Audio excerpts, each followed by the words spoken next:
2 years ago, Tesla installed these solar panels on my house. I have 28 panels and they have been awesome.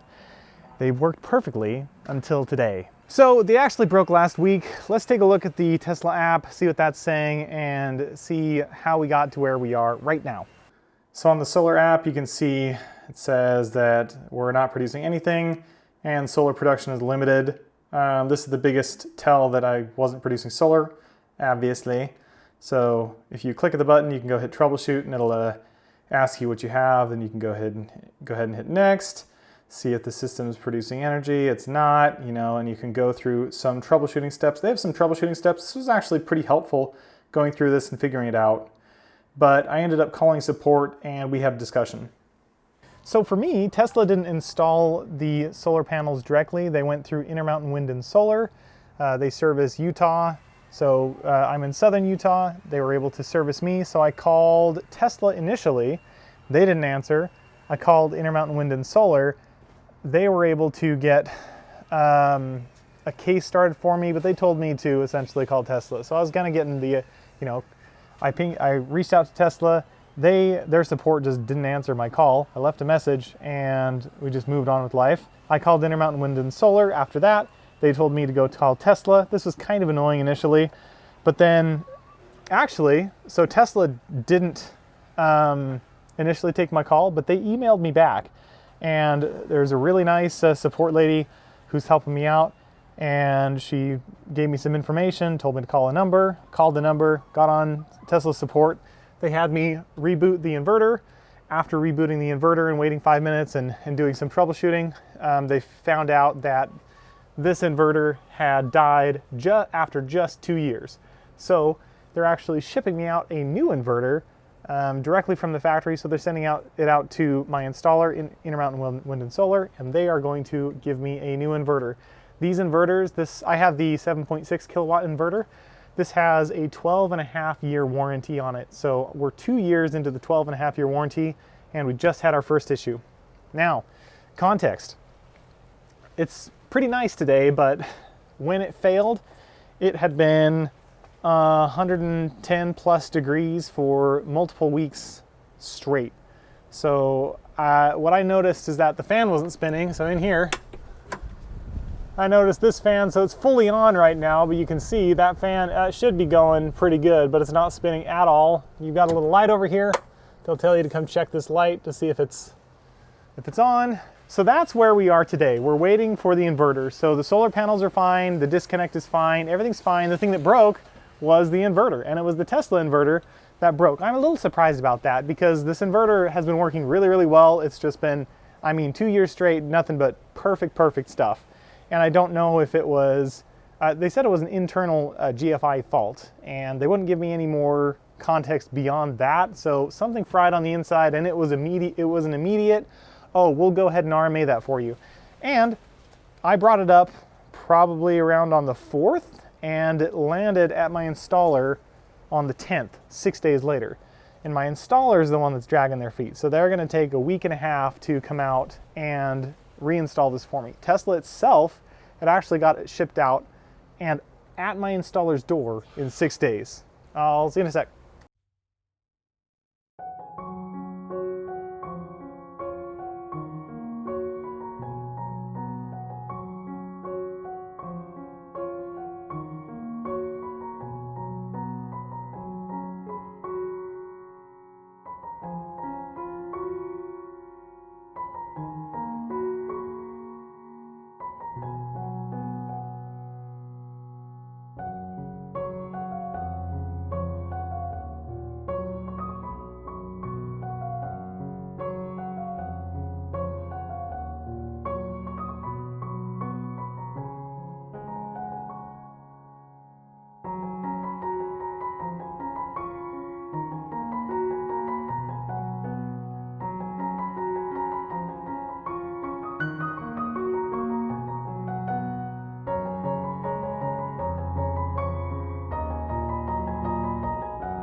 Welcome back.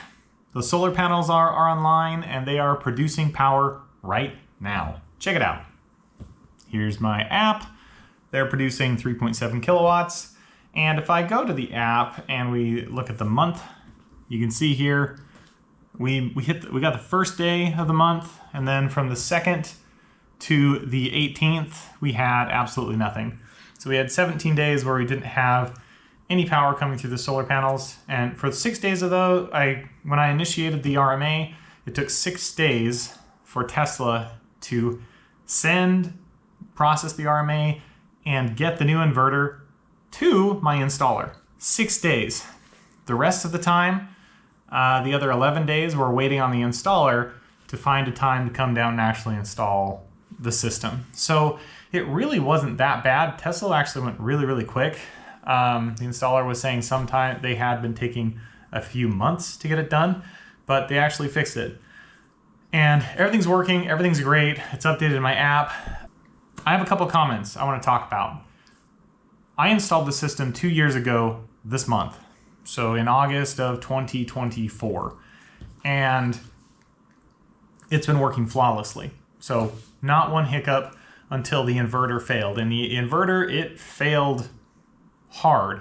And the inverter has a 12.5-year warranty. So I was able to get it fixed under warranty. There were no issues. I didn't pay a cent, and they came out and replaced it. I did lose just over 2 weeks of solar production, but it's fixed and it's working. So I was talking to the installer, and the installer said that there's been quite a few Tesla inverters that have failed between like the 2024 and the 2020, well, actually probably between 2023 and 2025 is the kind of range he was giving me. These are very broad numbers, and this is all anecdotal, so take this with a grain of salt. But and he was saying Tesla is really tight-lipped about what their design is and if they fixed it. So he said he's replaced a lot of these inverters once. He's never had to do a replacement twice. So he's pretty sure that they fixed some design issue that the Tesla had in their large, I have a 7.6 kilowatt inverter. So their larger inverter was having potentially some issues. I think it may have been heat related for me. We had about 2.5 weeks where the low was about 82 degrees and the high was around 112. Now the operating temperature goes up to 113 on these systems, so we're riding at the very, very top end of the heat on the inverter. So I think the heat just killed it eventually. I was able to get it installed. We're back up and running. Again, it still has another decade on its warranty, so I'm not really worried about it too much. If it does fail again, we'll just get it replaced under warranty, and it'll take 15 to 20 days to get it replaced. But that's the only hiccup that I've had in this system. I do want to go over some numbers, but I think I'll probably switch to the computer for that, so we can go over how much I'm saving, how much I'm spending, and kind of touch on that real quick. So let's hop on over there. All right, so this is my chart for plotting how I'm doing in terms of how much it's going to cost. Now remember, I installed this in 2024, and we have some of the cheapest rates in the entire country.